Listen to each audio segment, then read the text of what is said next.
உலக மக்கள் அனைவருக்குமே சித்தர் வாக்கு ஜோதிடத்தின் மூலம் பாலச்சித்தர் பாலஜனா சிறந்த நல் வணக்கங்களை தெரிவித்துக் கொள்கிறேன். இன்று ஒரு சிறப்பான ஒரு மாதத்தினுடைய பலன்களை பார்க்க போகின்றோம். தெய்வீகங்கள், தெய்வத்தன்மை அதிகரித்த அற்புதமான ஆவணி மாத பலன்கள். இந்த ஆவணி மாத பலன்கள் யாருக்கு பார்க்க போறோம் அப்படின்னா, மேச ராசிக்கு இன்னைக்கு ஆவணி மாத பலன்கள் நம்ம பார்க்க போறோம். 17/8/2024 முதல் 16/9/2024 வரை இருக்கக்கூடிய 31 நாட்களுடைய முத்தான பலன்களை, சிறப்பு பலன்களை இன்றைய மேச ராசிக்கு இன்னைக்கு ஆவணி மாத பலன்களாக பார்க்க போகிறோம். இந்த நிகழ்ச்சியின் மூலம் நிச்சயமாக உங்கள் வாழ்க்கையில் ஒரு நல்ல மாற்றம், ஒரு நல்ல முன்னேற்றம் என்பது உறுதியாக ஏற்பட வேண்டும் என்பதில் நான் உறுதியாக இருக்கிறேன். உங்கள் ஒவ்வொருவருக்கும் ஏற்பட்ட பிரச்சனைகள் என்ன, ஜோதிட சாஸ்திரத்தின் மூலம் அந்த பிரச்சனைகளை எந்த அளவுக்கு தீர்ந்திருக்கிறது, சரியாக இருக்கிறதா, சரியாக நிவர்த்தி அடைந்திருக்கிறதா என்று கேள்வி கேட்டால் உங்கள் வேதனைகள், எத்தனையோ இடங்களில் ஜாதகத்தை பார்த்துட்டு ஒன்றுமே நடக்கல என்ற வேதனைகள். பொதுவாக நீங்க செய்யக்கூடிய தொழில், வியாபாரம், செய்யக்கூடிய தொழில், உத்தியோக வியாபாரங்கள் சிறந்து விளங்க வேண்டும். பொதுவாக ஜோதிடத்தை இதற்காக நீங்கள் பயன்படுத்தக்கூடிய நிலை ஏற்படுகிறது. செய்த தொழில் வியாபாரம் திருப்தி அடைய வேண்டும். 4 பேர் மதிக்கிற அளவுக்கு நல்ல 4 காசு சம்பாதிக்கணும். 4 பேர் மதிக்கிற அளவுக்கு 4 காசு சம்பாதிக்கணும். நல்ல வாழ்க்கை வாழணும். நல்ல பிள்ளைகளுடைய படிப்பு நல்லா இருக்கணும். படித்த பிள்ளைகளுக்கு நல்ல வேலை கிடைக்கணும். முக்கியமாக அரசாங்க வேலை கிடைக்கணும். இப்படிப்பட்ட நல்ல அரசாங்க வேலை கிடைக்கணும். காலகாலத்தில் கல்யாணம் முடியணும். பிள்ளைகளுக்கு காலகாலத்தில் கல்யாணம் முடியணும். அடுத்து புத்திர பாக்கியம். அடுத்து என்னங்க, சொத்து சுகங்கள், வீடு வாசல், சொத்து சகி, இதுதான் முக்கியத்துவமான ஒரு மனிதனுடைய ரொம்ப முக்கியத்துவமான தேவைகள். இது கண்டிப்பாக சொன்னது நடக்கும் என்ற உத்தரவாதம் எங்கெங்க நடந்துச்சு. இந்த பாருங்க, பையன் நல்லா படிச்சிருக்கான், நல்ல படிப்புங்க, நல்ல வேலை, கை நிறைய சம்பாதிக்கான், நல்ல படிச்சா நல்ல இடத்துல வேலைக்கு போனா நல்ல கை நிறைய சம்பளம் வாங்குறான், எந்த குறையும் இல்லை. ஆனால் கல்யாணம் மட்டும் முடிய மாட்டேங்குது. அதுதானே ரகசியம். இதுதான் இந்த உலகத்தில் எங்கெங்கேயோ காலத்தை தூக்கிட்டு அலையிறீங்க, கல்யாணம் முடியலன்னு சொல்லி அந்த வேதனையாட்ட சொல்றீங்க. ஐயோ, 4-5 வருஷமா பொண்ணு பார்க்குற பையனுக்கு முடிய மாட்டேங்குது. பையன் நல்லா படிச்சிருக்கான், நல்ல வேலை பார்க்குறான், நல்லா கை நிறைய சம்பளம் வாங்குறான், ஆனால் கல்யாணம் மட்டும் முடிய மாட்டேங்குது. இதுதான் ஒரு சிறப்பு. இங்கே சொன்ன மாசம் கல்யாணம் முடியும். சும்மா தூக்கிட்டு அலையக்கூடாது, பொண்ணு பார்த்துட்டு அலையக்கூடாது, பொருத்தம் பார்த்துட்டு அலையக்கூடாது. அதே போல் அரசாங்க வேலையா சொன்ன மாசம் கிடைக்கும். சும்மா எப்பதான் வேலை கிடைக்கும் ஒரு கேள்விக்குறியாவே இருக்கக்கூடாது. சும்மா 2 வருஷம் 3 வருஷம் 4 வருஷம் முயற்சி பண்ணிட்டே இருக்கக்கூடாது. ஐயா, கல்யாணம் ஆகி குழந்தை இல்லையா பிள்ளைக்கு? ஏன் குழந்தை இல்லை? என்ன காரணம்? குழந்தை பிறக்குமா பிறக்காதா? இல்லைங்க, பொருத்தம்லாம் 10க்கு 11 பொருத்தம் இருக்குன்னாங்க. அந்த பொருத்தத்தினால உடனே குழந்தை பையன் கிடைச்சிடாது. முதல்ல 2 ஜாதகத்தில் இருக்கக்கூடிய யோகங்கள் கட்டத்தில் இருக்கு. உங்க காலத்தை கடத்தி செல்லக்கூடிய காலத்தின் யோகங்களை தரக்கூடிய கட்டத்தில் இருக்கு. வெறும் தினம் கணம் ரஜம் நாடி அப்படி பொருத்தம் பார்த்துறாதீங்க. அதனால ஒரு பிரயோஜனம் இல்லை. அது ஒரு 5% 10% எடுத்துக்கிறோம்.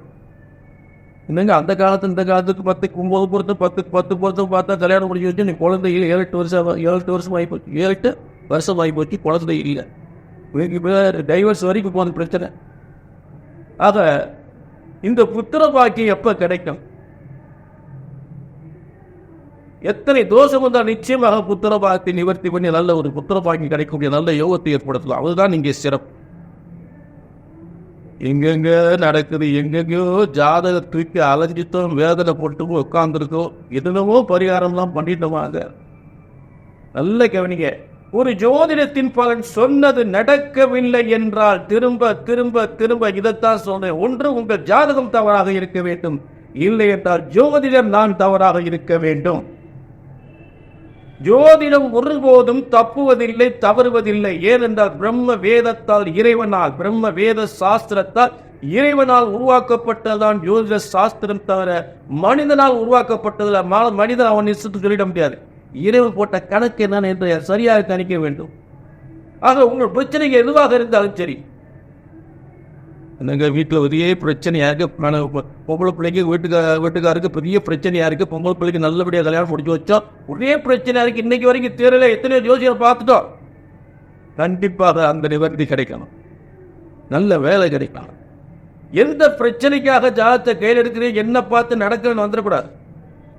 ஆக பிரம்ம வேத சாஸ்திரத்தின்படி, பிரம்ம வேத சாஸ்திரத்தின் உங்கள் பிரச்சனைகளை சரியான முறையில் சரியாக கணித்தால் சொன்னது நடக்கும், நடந்தே ஆகும், நடந்தே தீரும்.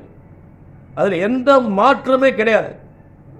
பொதுவாக ஒருத்தர் செய்கிற தொழில் வியாபாரமாக இருந்தாலும் தொழிலை செய்யலாமா செய்யக்கூடாதா, சொந்த தொழில் செய்கிறதுக்கு நல்ல யோகம் உண்டா?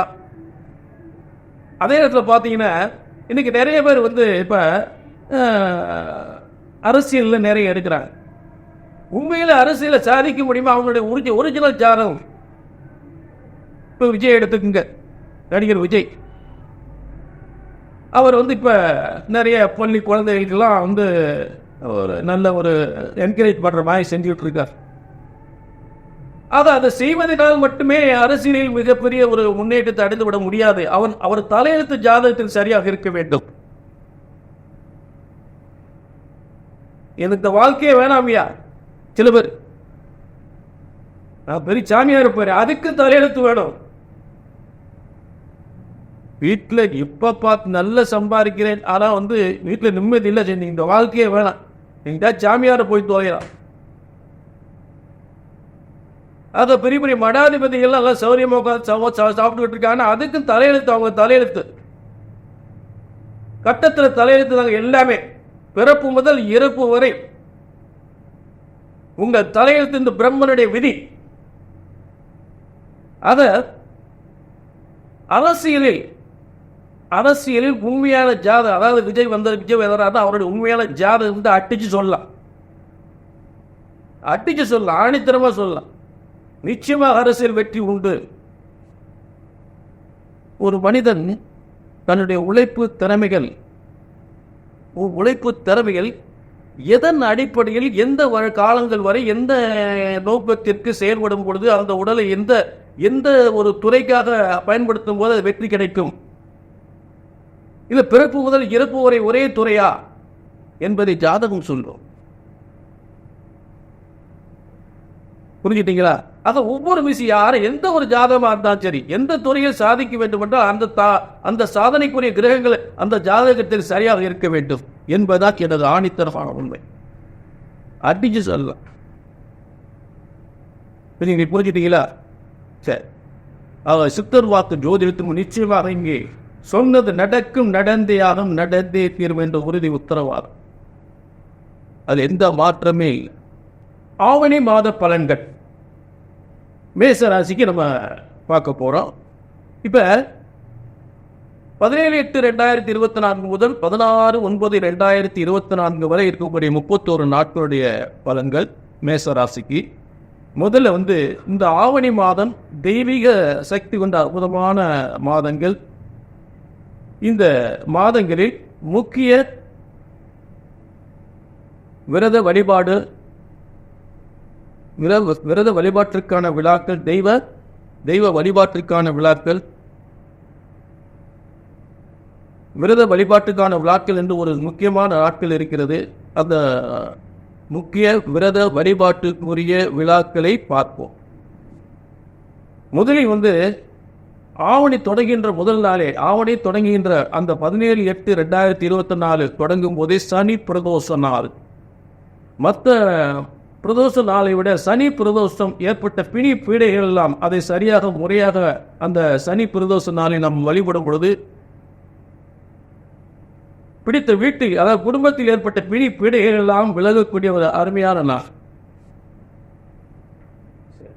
அடுத்து ஆவணி 3ஆம் தேதி 19/8/2024 பௌர்ணமி வருகிறது. அந்த பௌர்ணமி பற்றி சொல்லணும், எல்லாரும் பௌர்ணமியுடைய வழிபாடுகளை சிறப்பான முறையில் செய்துட்டு வந்தால் அது குடும்பத்தில் உள்ள நிறைய கஷ்டங்கள், பிரச்சனைகள், செல்வ பிரச்சனைகள், பொருளாதார பிரச்சனை, குடும்ப கஷ்டங்கள் எல்லாம் முக்கியமாக பௌர்ணமி ஆண்டு பார்த்தீங்கன்னா கண்டிப்பாக உங்கள் வீட்டில் இருந்தீங்கன்னா வீட்டில் அந்த குலதெய்வத்திற்கு வழிபாடு செய்யப்போ, அதாவது ஒரு பொங்கல் வச்சு வழிபாடு செய்யலாம் இரவில் பௌர்ணமி அன்று.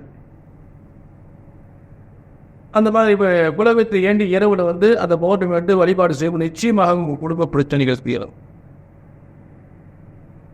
அடுத்து ஆவணி 6 மகா சங்கட சதுர்த்தி. ஆவணி 6 மகா சங்கட சதுர்த்தி, வாஸ்து நாள். இந்த இரண்டும் சேர்ந்து வருகிறது. வாஸ்து நாள், வீடு கட்டக்கூடியவர்கள் பூமி பூஜை செய்யக்கூடிய ஒரு சிறந்த நாள். அடுத்து ஆவணி 10. இந்த ஆவணி 10 என்பது ரொம்ப முக்கியமான நாள். கிருஷ்ணர் பிறந்த நாள், கோகுலாஷ்டமி, கிருஷ்ண ஜெயந்தி, கோகுலாஷ்டமி என்று கிருஷ்ணாஷ்டமி என்று சொல்லக்கூடிய ஒரு சிறந்த வழிபாட்டுக்குரிய கண்ணனை வழிபடக்கூடிய ஒரு அருமையான நாள். பெண்கள், முக்கியமாக பெண்கள் கண்ணனை வழிபடக்கூடிய ஒரு அருமையான குடும்ப நலனுக்காக, ஒவ்வொரு குடும்பத்தினுடைய நலனுக்காகவும், தன் கணவர் செய்கின்ற தொழில் விருத்தி அடைய வேண்டும், பிள்ளைகளுக்கு நல்ல திருமண வாழ்க்கை அமைய வேண்டும் என்பதற்காக ஒரு சிறந்த வழிபாட்டு, அநீதிகளை அழிக்கக்கூடியது, உரியடித்து அநீதிகளை அழிக்கக்கூடிய ஒரு சிறந்த வழிபாட்டுக்குரிய நாள். அன்னைக்கு உரியடிப்பார் ஒவ்வொரு கிராமத்திலும். இதற்குரிய ஆவணி 10, இதற்குரிய ஆங்கில தேதி கோகுலாஷ்டமி இருக்கக்கூடிய நாள் 26/8/2024 கோகுலாஷ்டமி சிறப்பாக கொண்டாடக்கூடிய நாள். அடுத்து ஆவணி 15 சனி பிரதோஷம். மீண்டும் சனி பிரதோஷம் ஆவணி 15. ஆவணி 1 ஆரம்பிச்சது, மீண்டும் ஆவணி 15 மீண்டும் ஒரு சனி பிரதோஷ நாள் வருகிறது. சிறப்பான சனி பிரதோஷ நாள் 31/8/2024. சரிங்களா? ஆவணி 15. அடுத்து ஆவணி 21 கௌரி நோன்பு. வீட்டில் குடும்ப பெண்கள் குடும்ப நலனுக்காக, தன் கணவர் செய்கின்ற தொழில், வியாபாரம், உத்தியோகம் சிறந்து விளங்க வேண்டும் என்பதற்காக, முக்கியமாக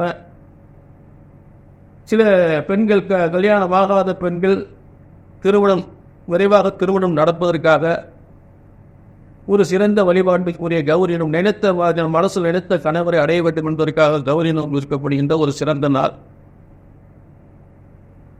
அப்படிப்பட்ட கௌரி நோன்பு இருக்கக்கூடிய நாள் 6/9/2024. 6/9/2024 ஆவணி 21. அடுத்து ஆவணி 22 அற்புதமான நாள், விநாயகப் பெருமான் அவதரித்த விநாயகர் சதுர்த்தி. விநாயகர் சதுர்த்தி அருமையான நாள். எந்த ஒரு காரியம், எந்த தொழில் தொடங்கலாம், எந்த ஒரு சுபகாரியங்களும் செய்யலாம். விநாயகரை முன்வைத்து எந்த ஒரு காரியங்கள் செய்யும்போது மிகப்பெரிய வெற்றி அடையக்கூடிய அருமையான ஒரு நாள், அற்புதமான நாள். வினைதீர்க்கு வந்த விநாயகரை வழிபடக்கூடிய விநாயகர் சதுர்த்தி, விநாயகப் பெருமான் அவதாரம் எடுத்த அந்த விநாயகர் சதுர்த்தி 7/9/2024 ஆவணி 22. அதற்குரிய ஆங்கில தேதி 7/9/2024 நம் விநாயகர் சதுர்த்தியை நாம் கொண்டாட இருக்கிறோம், சிறப்பாக கொண்டாடுகிறோம். அடுத்து ஆவணி 23. இந்த ஆவணி 21 மகாலட்சுமி விரதம். மகாலட்சுமி விரதம் அற்புதமான நாள். முக்கியமாக பெண்களுக்குரிய வழிபாட்டுக்குரிய நாள். குடும்பத்தில் செல்வங்கள் பெருக வேண்டும், கணவன் மனைவி இருவரும் நல்ல சிறப்பாக வாழ வேண்டும், செல்வத்தோடு வாழ வேண்டும், கணவனுடைய தொழில் வியாபாரம் விருத்தி அடைய வேண்டும், பிள்ளைகளுடைய கல்வி சிறந்து விளங்க வேண்டும், பிள்ளைகளுக்கு ஏற்பட்ட பிரச்சனைகள் தீர வேண்டும். மகாலட்சுமி விரதம் அற்புதமான நாள். அடுத்து ஆவணி 27 கேதார விரதம் ஆரம்பிக்கக்கூடிய நாள். கேதார விரதம் ஆரம்பமாகக்கூடிய அருமையான நாள். பார்வதி தேவி சிவபெருமானை திருமணம் செய்வதற்காக அந்த கேதார கௌரி விரதம் என்று சொல்லக்கூடிய கேதார கௌரி விரதம் என்று சொல்லக்கூடிய ஆரம்பம், கேதார விரதம் ஆரம்பம். பார்வதி தேவி சிவபெருமானை திருமணம் செய்வதற்காக அந்த விரத வழிபாட்டை ஆரம்பிக்கின்ற நாள் அந்த ஆவணி 27 என்று சொல்லக்கூடிய கேதார விரதம் ஆரம்பமாகின்ற நாள். அடுத்து ஆவணி 30ஓட ஓணம் பண்டிகையோட சிறப்பாக முடியுது. ஓணம் பண்டிகை உலகமெங்கு கொண்டாடப்படுகின்ற ஓணம் பண்டிகை ஆவணி 30. இது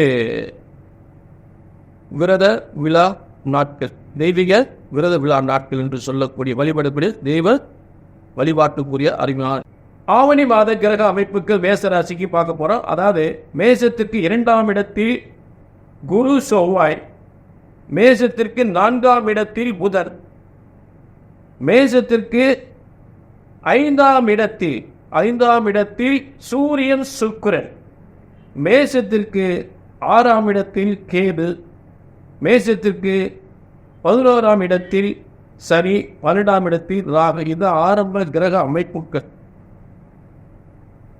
சரிங்களா? இந்த ஆரம்ப கிரக அமைப்புகளிலிருந்து இப்ப ஆவணி 10ஆம் தேதி குருவோடு இருக்கக்கூடிய செவ்வாய் அடுத்து 3ஆம் இடத்துக்கு போறது. அதே ஆவணி 10ல் சுக்கிரன் சூரியனோடு 5ஆம் இடத்தில் இருக்கக்கூடிய சுக்கிரன் 6ஆம் இடத்துக்கு வருவது. இது அடுத்த மாற்றம். அடுத்து 15ஆம் தேதி, இந்த 15ஆம் தேதி 4ஆம் இடத்தில் இருக்கக்கூடிய புதன் 5ஆம் இடத்துக்கு புத ஆதித்ய யோகமாக மாறுவது. இதுல ஒரே ஒரு குறைபாடு என்ன அப்படின்னு பார்த்தோம்னா, இந்த 15ஆம் தேதி ஏற்படுகின்ற, அதாவது பார்த்தீங்கன்னா 10ஆம் தேதி ஏற்படுகின்ற சுக்கிரன் 6ஆம் இடத்துக்கு வருவது மட்டும்தான் நமக்கு கொஞ்சம் மேசராசி சரியில்லாமல் இருக்கு. மேசராசி கொஞ்சம் ஆவணி மாதத்தில் சில நன்மைகளும் நடக்கும், சில தனத்திற்கும் வியாபாரத்திற்கும் தொழிலுக்கும் வருமானத்திற்கும் முன்னேற்றத்தில் சில போராட்டங்களும் இருக்கும். நன்மைகள் இருக்கும், போராட்டம் இரண்டும் கலந்து ஒரே மாதிரி நன்மைகள் நடக்காது.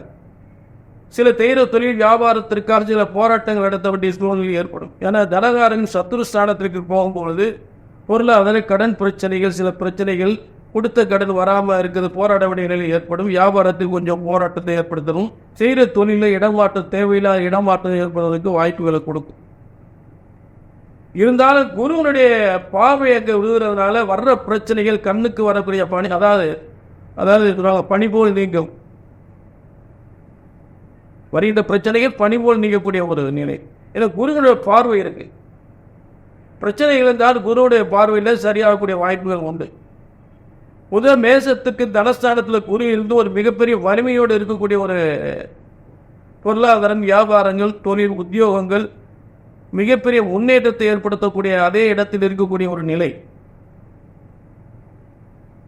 மேலும் உங்கள் ராசிக்கு அதிபதி, மேசராசிக்கு அதிபதியான செவ்வாயும் 8மே, அதாவது 1-8 செவ்வாய், மேசத்திற்கும் விருச்சிகத்திற்கும் அதிபதியான செவ்வாய் குருவோடு சேர்ந்து குருமங்கல யோகத்தில் இருப்பது நமக்கு உத்தியோகத்தில் நன்மைகளும், பூமிகளால் நன்மைகளும், இடம் வீடு சொத்துக்களால் நன்மைகளும், அதிகாரத்துவம் அந்த உத்தியோகம் பெறுவதில் மிகப்பெரிய முன்னேற்றம் ஏற்படுவதற்கு வாய்ப்புகள் உண்டு. அடுத்து உங்களுக்கு மேசராசிக்கு 3க்குரியவர் 4ஆம் இடத்தில், 3க்குரிய புதன் 4ஆம் இடத்தில் இருக்கும் பொழுது சகோதரர்கள் உறவுகள் பலத்துடன் செய்ய வியாபாரம் விருத்தி அடைவதற்கு வாய்ப்புகள் உண்டு. பூமி இடம் சொத்துக்களை பெறுவதற்கு வாய்ப்புகள் உண்டு. சகோதர ஆதரவுடன் பூமி இடம் சொத்துக்கள் பெறுவதற்கு வாய்ப்புகள் உண்டு. பத்திரம் போடலாம். வீடு இடம் வாசல் வாங்குவதற்காக பத்திரம் போடக்கூடிய அருமையான ஒரு காலங்கள். அந்த 4ஆம் இடத்தில் புதன் இருக்கக்கூடிய ஒரு அந்த நல்ல செய்கிற வியாபாரத்தில் விருத்தி அடைந்து வருமானத்தினாலும் முன்னேற்றம் பெறக்கூடிய ஒரு சிறந்த காலமாக ஏற்படும். அடுத்து பார்த்தீங்கன்னா மிக ஒரு முக்கியமாக ஆவணி 1 சூரியன் ஆட்சி பெற்று இருக்கக்கூடிய ஒரு அருமையான காலம். ஆவணி மாதம் முழுவதுமே ஆவணி 1 முதல் ஆவணி 31 வரை சூரியன் மேசராசிக்கு 5ஆம் இடமான பூர்வ புண்ணிய ஸ்தானத்தில் சூரியன் ஆட்சி பெற்று இருக்கக்கூடிய நிலை. அதாவது எப்பவுமே மற்ற கிரகங்கள் எப்படி இருந்தாலும் முதல்ல ஒரு பிளஸ் பாயிண்ட் என்னன்னு கேட்டீங்கன்னா, குரு தனஸ்தானத்திலிருந்து இருக்கக்கூடிய ஒரு தொடர்ந்து இருக்கக்கூடிய ஒரு நிலை. அப்போ தனம், வியாபாரம், வாக்கு, வியாபாரம், வருமானம் இதற்கு ஒரு பாதகம் இல்லாமல் போய்கிட்டு இருக்கும். அப்போ அதை விட முன்னேற்றம் பெறக்கூடிய காலங்கள் வாகனத்தால், அசையா சொத்துக்களால், அரசாங்க உத்தியோகத்தால், அதே நேரம் குடும்பத்தில் நடத்தக்கூடிய சுப நிகழ்ச்சிகள் தடைகள் நடைபெறுவதற்கு, பிள்ளையுடைய கல்வி முன்னேற்றம் பெறுவதற்கு சூரியன் அந்த பூர்வ புண்ணிய ஸ்தானத்தில் ஆட்சி பெற்று மேலும் சுக்கிரனோடு இருக்கக்கூடிய ஒரு நாட்கள். அது 10ஆம் தேதிக்கு அப்புறம் சுக்கிரன் கன்னிக்கு போயிடுறாங்க. அது கொஞ்சம் நமக்கு ப்ராப்ளமாக இருக்கும். கொஞ்சம் கவனமாக இருக்கணும். ஸோ அந்த இடங்களுக்கு கொஞ்சம் இந்த காலங்கள் கொஞ்சம் கவனமாக இருக்கக்கூடிய காலங்கள். என்னதான் தொழில் வியாபாரம் வந்தால் சில பிரச்சனைகள் ஏற்படுறதுக்கு வாய்ப்பு உண்டு. வம்பு வழக்குகள் ஏற்படுறதுக்கு வாய்ப்பு, பெண்களால் ஏதாவது தொந்தரவுகள் ஏற்படுறதுக்கு வாய்ப்புகள் உண்டு. அப்போ கொஞ்சம் கவனமாக இருந்துக்கணும். ஆவணி 10லேருந்து கொஞ்சம் கவனமாக இருந்துக்கணும். ஆனால் குரு பார்வையில் இருக்கிறனால வந்த பிரச்சனைகள் பனி போல் நீங்கும். எவ்வளோ ஒரு புயல் அடித்தாலும் பனி போல் நீங்கக்கூடிய வாய்ப்பு. சரி, அப்போ இப்படிப்பட்ட கிரக அமைப்புகளில் செவ்வாய் குருமங்கள யோகத்திலிருந்து மாறக்கூடிய நிலை, அவர் 3ஆம் இடத்துக்கு வரார். அந்த 3ஆம் இடத்தை பற்றி சொல்லிட்டு சகோதரர் நன்மை அடையக்கூடிய காலங்கள்னு சொல்லிட்டேன். ஏன்னா செவ்வாய் சகோதரக்காரன், பூமிக்காரன். அப்போ சகோதரர்களாலும் பூமிகளாலும் முன்னேற்றம் பெறக்கூடிய காலங்கள் உறுதியாக ஏற்படும். வம்சத்தில் எல்லாரும் சேர்ந்து நமக்கு ஆதரவு தரக்கூடிய ஒரு சிறந்த காலமாக ஏற்படும். ஆக புதிய முயற்சிகள், அதாவது சூரியன் புதனும் சேர்ந்து, அதாவது 15ஆம் தேதி பார்த்தீங்கன்னா புதன் சூரியனோட சேர்ந்து புத ஆதித்யா யுகத்தும் ஏற்படுகின்றது அந்த மாதம் முழுவதும். அப்ப அதாவது புதிய முதலீடு, புதிய தொழில் செய்து மிகப்பெரிய வெற்றி அடையக்கூடிய ஒரு சிறந்த காலம். புதிய முயற்சிகள் எல்லாமே சிறப்பாக இருக்கும். புதிய தொழில், புதிய வியாபாரம், அதே பிள்ளைகளுக்காக மேல் படிப்பு, பிள்ளைகளுக்கான உத்தியோக உயர்வு, வேலை வாய்ப்பு, உத்தியோக உயர்வு, மேசராசிக்காரன் உத்தியோக உயர்வு பெறக்கூடிய காலங்கள், அவருடைய பிள்ளைகள் நல்ல வேலை வாய்ப்பு கிடைக்கக்கூடிய காலங்கள். அப்ப சூரியன் பூர்வ ஸ்தானத்தில் வலிமை பெற்று ஆட்சி பெற்று இருக்கும் பொழுது குடும்பத்தில் மிகப்பெரிய சுபகாரியங்களை நடத்தக்கூடிய சிறப்பான ஒரு யோகமான காலமாக ஏற்படும். அதுல சந்தேகமே கிடையாது. அசையா சொத்துக்களை பெறக்கூடிய நிலை ஏற்படும். பிள்ளையுடைய கல்வி சிறந்த விளங்கும். பிள்ளைகளுடைய திருமண வாழ்க்கை சிறப்பாக, திருமணம் நிச்சயிக்கப்படும், திருமணம் சிறப்பாக நடத்தக்கூடிய ஒரு சிறந்த மாதமாக அமையும்.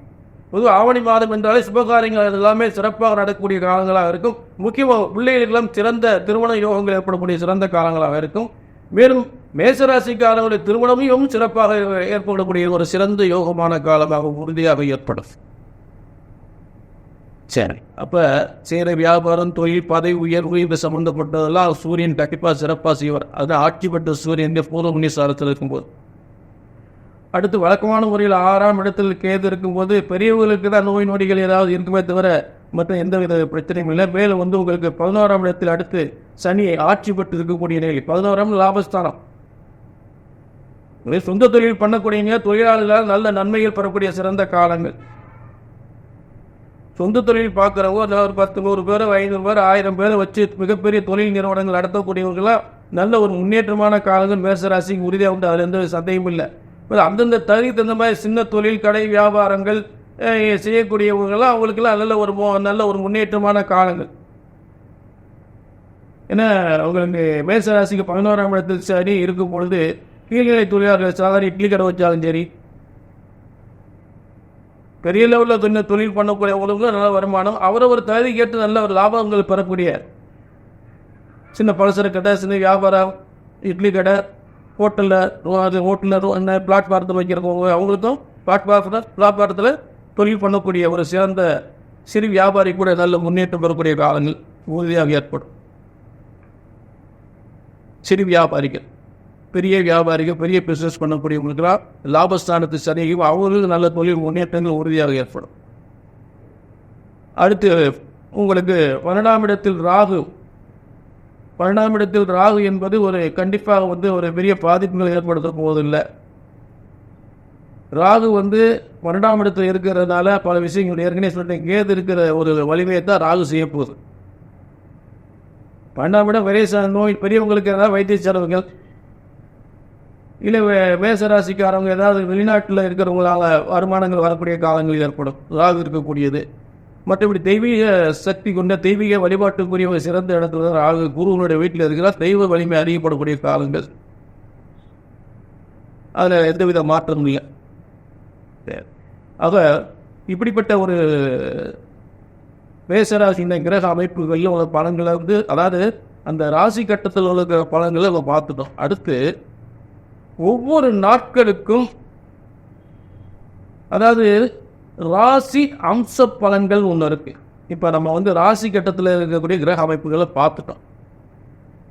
அடுத்து நம்ம என்ன பார்க்க போறோம் அப்படின்னா அம்ச பலன்கள். அப்படின்னா என்ன, ஒவ்வொரு நாளும் கிரகங்கள் எந்த அளவுக்கு வலிமையாக இருக்கு, அதுல எந்தெந்த நாட்கள்ல ரொம்ப சிறந்த வலிமையோடு இருக்கு.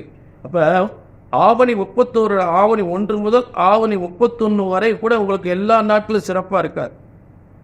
இது பொதுவாக இந்த கட்டத்தில் சொல்லப்படுகின்ற பலன், பொது பலன். அப்ப மேசராசிக்கு எல்லாமே பொதுவாக சொல்லக்கூடிய அத்தனை மேசராசிக்காக பொதுவாக சொல்லக்கூடிய பலன்கள். இதில் உங்களுக்கு சரியாக நடக்கலைன்னா உங்கள் தனிப்பட்ட ஜாதகம் சரியில்லை, அப்போ நீங்கள் கீழே நம்பரை நோட் பண்ணி ஒரு அப்பாயின்மெண்ட் வாங்கிக்கலாம். அதை முதல்ல தெளிவாக தெரிஞ்சுக்கிறது. பொதுவாக அத்தனை பேருக்கு பொதுவாக சொல்லக்கூடிய பலன்கள். உங்கள் தனிப்பட்ட ஜாதகம் ஏதாவது கோளாறுகள் இருந்த, மோசமான தசாபுத்திகள் இருந்து நடந்தால் நான் சொல்லக்கூடிய பலன்கள் உங்களுக்கு நிச்சயமாக நடக்காது. அப்போ கீழே நம்பரை நோட் பண்ணிட்டு இப்போ அதாவது இந்த ஆவணி மாதத்துக்குரிய ஒரு முழுமையான எந்தெந்த நாட்களில் கிரக வலிமை அம்ச பலன்கள் ஒன்று இருக்கு. கிரக வலிமையோடு இருக்கக்கூடிய நாட்கள், சிறந்த வலிமையோடு இருக்கக்கூடிய நாட்களை நம்ம பார்ப்போம். சரிங்களா? ஆக முதலாவதாக ஆவணி 1 முதல் 3 வரை 2 கிரகங்கள் உச்சம் பெறுகின்ற மேசராசிக்கு சூரியன் உச்சம் பெறுகிற மேசராசியில் உச்சம் பெறுகின்றது. மேலும் குரு 4ஆம் இடத்தில் உச்சம் பெறுவது. இது அம்ச பலன். அதாவது ஒவ்வொரு நாளுக்கும் ராசி அம்சம் அப்படின்னு ஒரு சிறந்த வலிமை இருக்கு. அதாவது இறைவனுடைய அற்புதமான தராசு தட்டுன்னு சொல்லக்கூடியது. அம்சம் என்பது அப்படியே நடக்கக்கூடிய பலன்கள், கிரகத்தினுடைய வலிமையை சொல்லக்கூடியதால் அம்ச பலன்கள். அப்ப ஆவணி 1 முதல் ஆவணி 3 வரை, அதாவது 17/8/2024 முதல் 19/8/2024 வரை 3 நாட்கள் முதல்ல இன்னைக்கு செய்கிற தொழில் வியாபாரங்கள், வீடு வாசல் சொத்து பிரச்சனைகள், அரசாங்க உத்தியோக பிரச்சனைகள், எதுவாக சுபகாரியங்கள் எதுவாக இருந்தாலும் மிகப்பெரிய வெற்றி அடையக்கூடிய நாட்கள். புரியுதுங்களா? ஆவணி 1 முதல் 3 வரை சூரியன் உச்சம் பெறுகிறார், குரு உச்சம் பெறுகிறார். குரு உங்களுக்கு பாக்கியாதிபதி, அதே நேரத்தில் சூரியன் உங்களுக்கு பூர்வ புண்ணியஸ்தானாதிபதி. 2 உச்சம் பெறுகின்ற அமைப்பு இந்த 3 நாட்களில். அடுத்து ஆவணி 5 சுபகாரியங்கள் செய்கிற வியாபாரம், தொழில், புதிய தொழில் தொடங்கலாம் செய்கிற வியாபாரங்களாக சிறந்து விளங்கக்கூடிய ஒரு அருமையான நாள். ஆவணி 5 திருமண யோகங்கள் கூடி வரக்கூடிய நாட்கள். அடுத்து ஆவணி 10ஆம் தேதி, ஆவணி 10ஆம் தேதி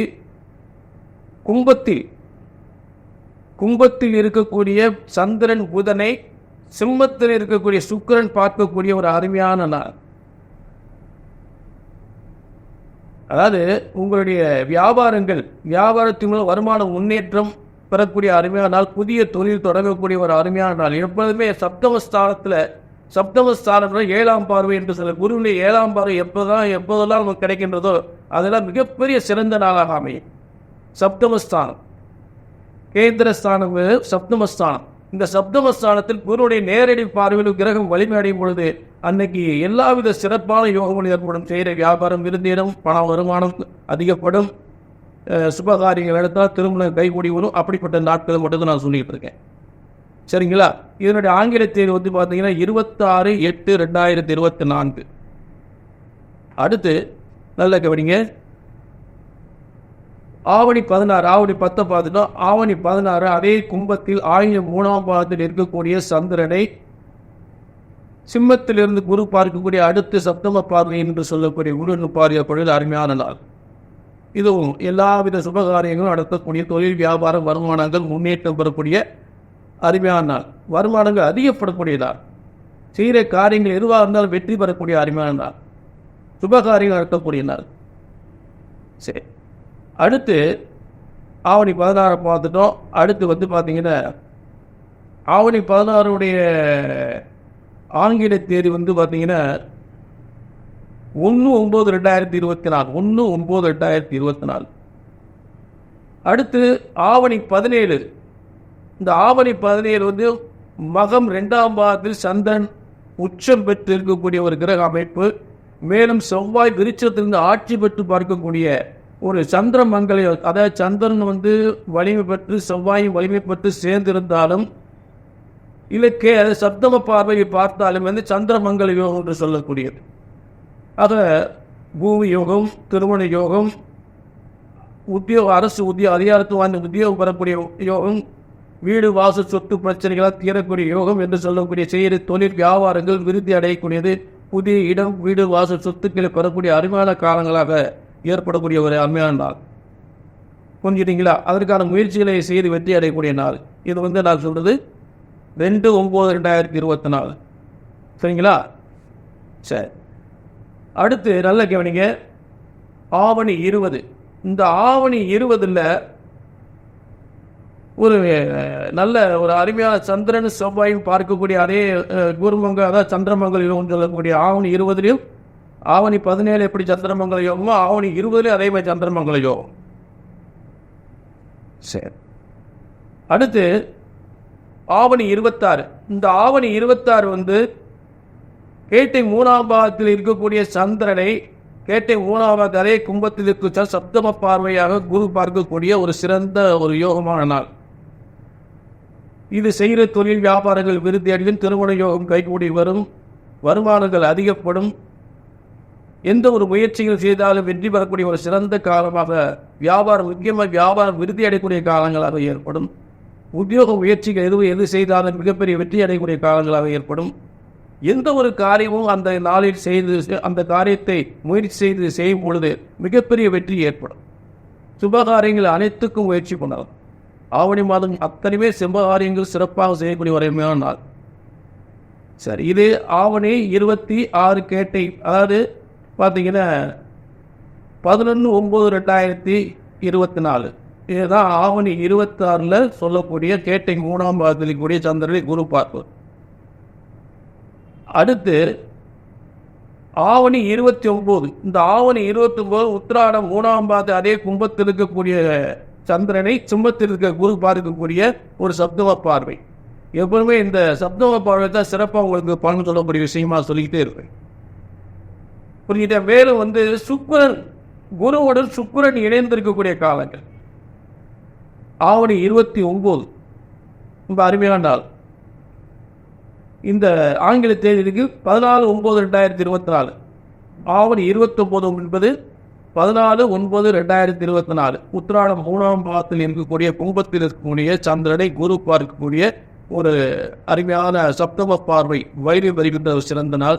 செய்கிற வியாபாரம், தொழில், வருமானம், முன்னேற்றங்கள் அதிகப்படக்கூடிய நாள், வருமானங்கள் அதிகப்படக்கூடிய நாள், புதிய முயற்சியை செய்து வெற்றி பெறக்கூடிய அருமையான நாள். எந்த ஒரு தொழிலும் தொடங்கக்கூடிய சிறந்த தொடங்கி மிகப்பெரிய வெற்றி அடையலாம். வியாபாரம் விருத்தி அடையும், திருமண யோகம் கைகூடி வரும், சொத்து பிரச்சனைகள், இடம் வீடு வாசல் சொத்து பிரச்சனைகள் இதெல்லாம் நன்கு சிறப்பாக முடியக்கூடிய ஒரு சிறந்த நாளாக, உங்களில் முன்னேற்றம் சிறந்து உயர்ந்து விளங்கக்கூடிய நாளாக ஆவணி 29 ஏற்படுகின்ற ஒரு சிறந்த நாள் 14/9/2024. அப்போ கிட்டத்தட்ட ஒரு ஆவணி மாதத்தில் என்னென்ன தேதிகள், அதில் பார்த்தீங்கன்னா ஒரு முக்கியமாக வந்து இந்த ஆவணி 16லேருந்து ஆவணி 21 வரைக்கும் பூமிகாரன் செவ்வாய் வலிமை பெறுகின்ற ஒரு சிறந்த நாள் இருக்கு. அதற்குரிய தேதி வந்து 1/9/2024 முதல் 6/9/2024 வரை. இப்போ ஆவணி மாதத்து முழுமைக்கும் என்னென்ன தேதிகளில் எப்படிப்பட்ட கிரகங்கள் வலிமையாக இருக்குது, என்னென்ன காரியங்களை நம்ம செய்யலாம் அப்படின்றத ஒரு தெளிவான ஒரு விளக்கத்தை கொடுத்துட்டேன். அதனால் உங்களுக்கு சந்தேகமில்லை. இப்போ வந்து பார்த்தீங்கன்னா எழுத்திய பலன் சொன்னால் எழுத்திய போனா அப்படின்னு கூடாது. சொல்லக்கூடிய பலன்கள் சரியாக நடக்கணும், சரியாக அது பலன் கொடுக்கணும். அதுதான் அந்த முயற்சி, அதுதான் இந்த நிகழ்ச்சியை தரக்கூடிய விளக்கம். உங்கள் வாழ்க்கை சிறந்து விளங்க வேண்டும் என்பதற்காகத்தான் இந்த விளக்கம். இந்த தேதி நான் சொல்லக்கூடிய தேதிகளில் சும்மா ஏனாதாரன்னு எழுத்திய பலன் சொல்றதுக்காக இல்லை, சரியாக கணிச்சு இறைவனுடைய சரியான தீர்ப்பு என்று சொல்லக்கூடிய சரியான கிரக வலிமை இருக்கக்கூடிய நாட்களை உங்களுக்கு தெளிவாக சொல்லியிருக்கேன். பொதுவான பலன் ஒரு முறம் கணித்து கிரக வலிமைகள் இருக்கக்கூடிய அடுத்து விரத நாட்கள் தனியாக 3 பிரிவாக அவங்களுக்கு சொல்லியிருக்கேன். முதல்ல விரத நாட்கள், விரத நாட்களை பற்றி பேசியிருக்கோம், சொல்லியிருக்கோம். அடுத்து பொதுவாக ராசி கட்டத்தில் இருக்கக்கூடிய விளக்கத்தை உங்களுக்கு தெளிவான முறையில் கொடுத்தாச்சு. அடுத்தது ஆவணியில் எந்தெந்த நாள் சிறப்பான யோகமாக இருக்குன்னு அதையும் சொல்லுவார். அது கண்டிப்பாக இது ஒரு சிறந்த நிகழ்ச்சியாக உறுதியாக அமையும். புரிஞ்சுட்டீங்களா? அதில் வந்து எந்தவித மாற்றமே இல்லை. உங்களுக்கு எல்லாருக்கும் நல்லா நடக்கணும். எங்கெங்க நடக்குது ஜாதகத்தை பார்த்து அழுத்து போயிட்டாங்க, நீங்கள் வேற எனத்தையே சொல்லிக்கிட்டீங்க அப்படின்பாங்க. மனசுக்குள்ளே சொல்லுவாங்க, இல்லை நேரடியாக சொல்லுவாங்க, ஐயா உங்களுக்கு நீங்கள் நல்லா தாங்க சொல்கிறீங்க, ஆனால் நீங்கள் அவங்க பார்க்குற இடத்துல போகிறீங்க, இப்போ நடக்கும் அப்போ நடக்குன்றாங்க, ஒன்றுமே நடக்க மாட்டேங்குதுயா. பொம்பளை பிள்ளை கல்யாணம், பொம்பளை பிள்ளை எத்தனை வருஷமே வீட்டில் வச்சுக்கிட்டே இருக்கிறது, எத்தனை வருஷம் கல்யாணம் வச்சுக்கிட்டு இருக்குது, ஆனால் ஜாதகத்தை தூக்கியாச்சுன்னா இப்போ முடிஞ்சுன்னா அப்போ முடிஞ்சுன்றாங்க. அந்த பேச்சை வரக்கூடாது. கல்யாணத்துக்காக ஜாதகத்தை தூக்கியாச்சுன்னு இந்த மாதம் முடியணும். சரிங்க, பையன் நல்லா படிச்சிருக்கான், அவன் நல்ல வேலை கிடைக்கல, அவனும் எழுதுறான் பரீட்சை எழுத, அரசாங்க வேலைக்கு பரீட்சை எழுதிக்கிட்டே இருக்கான், வேலை கிடைக்க மாட்டேங்குது. அதாவது நடக்காத காரியத்தில் போய் தேவையில்லாத முயற்சி நடக்கக்கூடிய காரியங்கள் தான் சொல்ல போகிறேன். இந்த வருஷம் இந்த மாதம் அரசாங்க வேலை கிடைக்குன்னு கிடைச்சா, அதே போல் கல்யாணம் எப்போ முடியும்? கண்டிப்பாக முடியும். வேலை எப்போ கிடைக்குன்னு கண்டிப்பாக கிடைக்கும். தனியார் துறை, அரசாங்க வேலையா சொன்ன மாதம் கிடைக்கும். மனிதனுடைய முக்கியமான பிரச்சனைகளை அதுதாங்க இங்கே சொல்ல போகிறேன். புரிஞ்சுட்டீங்களா? எந்த பிரச்சனைக்காக ஜாதகத்தை கையில் எடுக்கணும், என்ன பார்த்து நடக்கலன்ற வார்த்தையை வந்துடக்கூடாது. குடும்பத்தில் ஒரே பிரச்சனையா, செய்வதை கோளாறா, சொத்து பிரச்சனையா, பணம் கொடுத்து வரலையா, பிள்ளைகளுக்கு குழந்தை கல்யாணமாகி குழந்தை இல்லையா, இதுதான் முக்கியமான பிரச்சனைகள். இதுக்காக ஜாதகத்தை தூக்கியாச்சுன்னா கண்டிப்பாக ஜோதிடம் ஒருபோதும் தப்புவதில்லை. அதாவது உங்களுக்கு நடக்கலை அப்படின்னு என்ன காரணம்னு சொல்லிக்கிட்டே இருக்கேன். நல்ல கவனிங்க, ஒரு ஜோதிடத்தின் பலன் நடக்கவில்லை என்றால் ஒன்று உங்கள் ஜாதகம் தவறாக இருக்க வேண்டும், இல்லை என்றால் ஜோதிடர் நான் தவறாக இருக்க வேண்டும். அதைத்தான் திரும்ப சொல்லி, ஏன்னா ஜோதிட சாஸ்திரம் பிரம்ம வேதத்தில் இறைவனால் உருவாக்கப்பட்டது.